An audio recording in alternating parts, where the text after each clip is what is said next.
Hey everyone, this video is for people who happen to have a piano or a keyboard at home, and I'm just going to talk about some technical things like how to hold your hand, how to sit at the piano, because it's when we learn some of these technical things, how to use our fingers, when to cross under or cross over, it helps us because we use them in certain songs so that we can, when we're learning songs, we can actually learn them more quickly and easily because we've practiced some of these technical things and we understand how they work.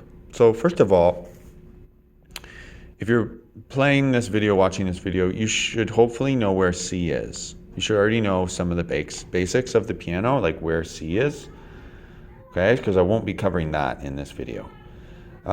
C position, this is my right hand, is when I have my thumb on C, 1, this is called finger 1, 2, 3, 4, 5, okay? C, D, E, F, G. How do I sit? Well, my arm is more or less, I don't want my wrist way up high, I don't want it way too low, I want it curved, my fingers curved, I don't want my fingers straight, I want them curved. And my hand a little bit round. My arm is more or less straight. It's going up a little bit. It's kind of straight, parallel to the floor, more or less. So the height of your chair is important. So if your chair is too high, you don't want to be sitting up way too high or way too low. You might need to put a pillow underneath you if your chair is too low. I can play from C to G without moving my hand or my fingers. That could be an exercise. But what if I need to play a song where it goes higher? I don't want to do this.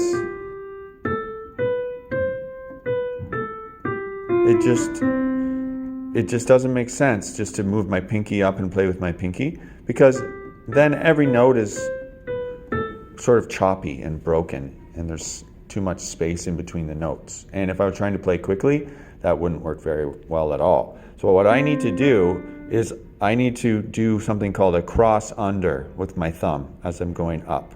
I'm going to play from, my goal is to play from C to C. I have big hands so I can reach from C to C. But I want to get, there's 8 notes there and I only have 5 fingers. So when I'm going to do a certain finger pattern, 1, 2, 3, thumb goes under to F. And I come back around. So let me show you that again. 1, 2, 3, thumb goes under to F. It goes underneath. And then my hand comes around. So you might just want to practice that to start. 1, 2, 3, thumb. And quick kind of snap your hand back around. 1, 2, 3, thumb goes under, and then I snap my hand, my wrist comes around. 1, 2, 3. So we don't want it to be, when you're first learning, that might happen, but the goal is to be able to 1, 2, 3, 4, that each note is nice and even. You can go whatever speed you need to go to have it nice and even. 1, 2, 3, thumb goes under.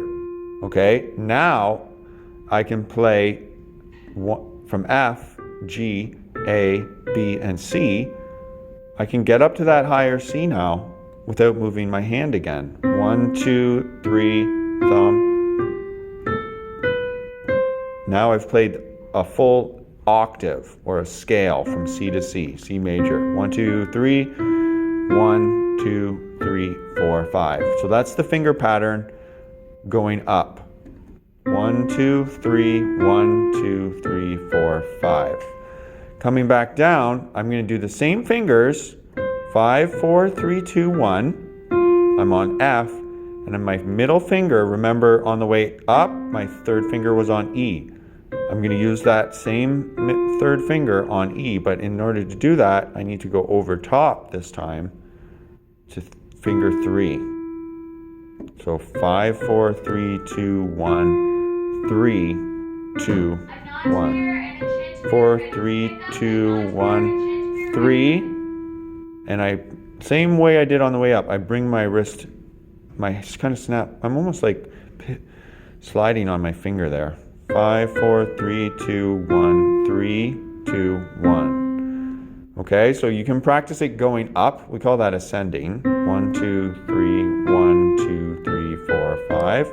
And once you can do that, you also can practice coming back down.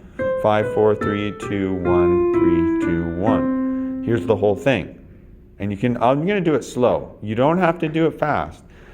The main thing is, whether you're going slow or fast, you want it to be even. You don't want to be speeding up and slowing down. So if you go slow, it might sound like this. 1, 2, 3, 1, 2, 3, 4, 5. I'll repeat that note. 1, finger comes over. Making sure you're getting the right fingers.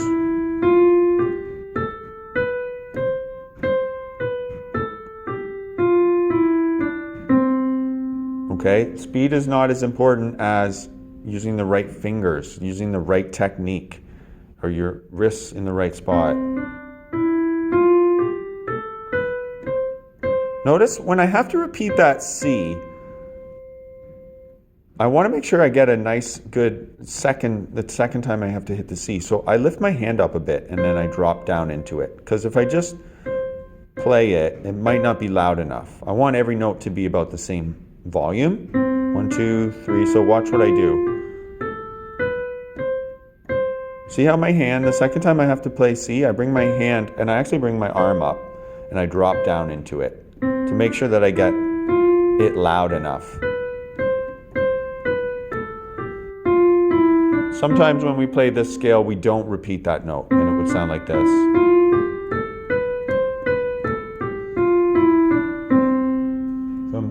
Both ways are acceptable. Both ways are good, and depending on classical musicians, they usually, when they practice their scale, they repeat that note.